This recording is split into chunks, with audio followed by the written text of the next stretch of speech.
rahmat dan karunia-Nya kita dapat memperingati Maulid Nabi Muhammad sallallahu alaihi wasallam dalam keadaan suasana yang sangat cerah, sehat walafiat dan tak kurang sesuatu apapun. Semoga salam dan rahmat senantiasa terlimpah kepada junjungan kita Nabi Muhammad sallallahu alaihi wasallam, yang mana beliau telah membawa umat manusia dari zaman kegelapan ke zaman yang terang benderang, yaitu dengan tegaknya agama Islam.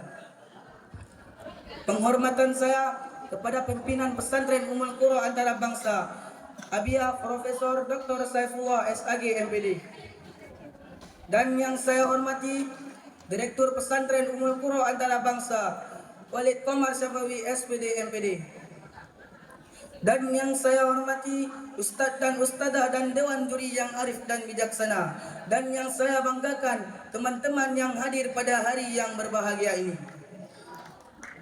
Hadirin sekalian yang berbahagia, berdiri saya di depan ini hanya untuk menyampaikan sepatah maupun dua patah kata yang berjudul tentang Nabi Muhammad SAW, suri tauladan umat manusia. Hadirin sekalian yang berbahagia, peringatan Maulid Nabi Muhammad SAW yang biasanya diselenggarakan secara meluas di seluruh tanah air Indonesia, kita hendaknya tidak sekedar merupakan kegiatan upacara yang bersifat lahirlah saja, akan tetapi lebih dari itu hendaknya agar benar-benar merupakan kesempatan untuk merenungkan kembali dan meresapi arti dan makna dari lahirnya seorang Nabi dan Rasul terakhir yang membawa petunjuk dari Allah yang Maha Agung, yang memberikan suri tauladan umat manusia. Hadirin sekalian yang berbahagia, pada hakikatnya mempercayai kebenaran dan wahyu yang telah dibawa oleh Nabi Muhammad SAW dan mengikuti suri tauladan yang telah diberikan olehnya merupakan inti daripada peringatan Maulid Nabi Muhammad SAW. Di dalam hal ini Allah Subhanahu wa taala telah menegaskan kembali dalam firman-Nya dalam surah Al-Ahzab ayat 21. Bismillahirrahmanirrahim. Laqad kana lakum fi Rasulillahi uswatun hasanatun liman kana yarjullaha wal yawmal akhirah wa dzakarallaha katsira. Yang mana artinya sesungguhnya telah ada pada diri Rasulullah itu suri tauladan yang baik bagimu, yaitu bagi orang-orang yang mengharap rahmat Allah dan kedatangan hari kiamat, dan dia banyak menyebut Allah. Di samping itu Allah Subhanahu wa taala telah menegaskan kembali dengan firman-Nya dalam surah Ali Imran ayat 31. Qul in kuntum tuhibbunallaha fattabi'uni yuhibbukumullahu wa yaghfir lakum dzunubakum wallahu ghafurur rahim. Sadaqallahul adzim. Yang mana artinya, katakanlah, jika kamu benar-benar mencintai Allah, maka ikutilah aku.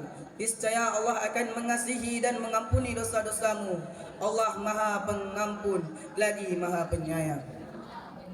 Hadirin sekalian yang berbahagia, dengan memperhatikan arti dan makna ayat-ayat tersebut, maka jelas peringatan Maulid Nabi Muhammad SAW juga merupakan kesempatan untuk mawas diri sampai di manakah kesanggupan kita dalam mengikuti bimbingan dan suri tauladan yang telah diberikan oleh Nabi Muhammad SAW.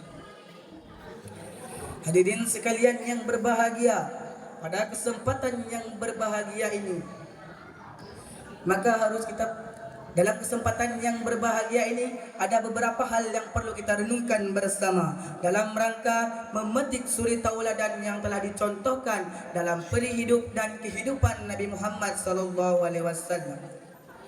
Dalam kehidupan yang berbangsa, sebagai bangsa yang kini tengah membangun untuk menciptakan suatu hari di masa depan yang lebih baik, yang lebih cerah, banyak suri tauladan yang kita petik dari perjalanan hidup Nabi Muhammad SAW, baik sejak beliau masih muda maupun setelah diangkat menjadi nabi, yaitu antara lain tauladan tentang gaya hidup sehari-hari. Hadirin sekalian yang berbahagia, kebahagiaan dan kenikmatan yang dirasakan oleh Nabi Muhammad SAW bukanlah terletak pada kelezatan dan kemegahan hidup lahiriah, melainkan kebahagiaan dan kenikmatan yang ditemukan dalam kesederhanaan. Tuntunan hidup yang sederhana yang didukung oleh kepribadian yang teguh merupakan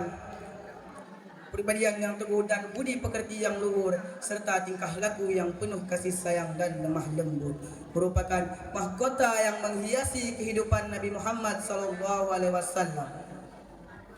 Hadirin sekalian yang berbahagia, dengan memperhatikan berbagai riwayat kehidupan Nabi Muhammad SAW, maka semuanya menggambarkan gaya hidup dan pergaulan beliau dengan orang-orang di sekitarnya. Maka semuanya mencerminkan tingkah laku kesopanan dan kesederhanaan hidup.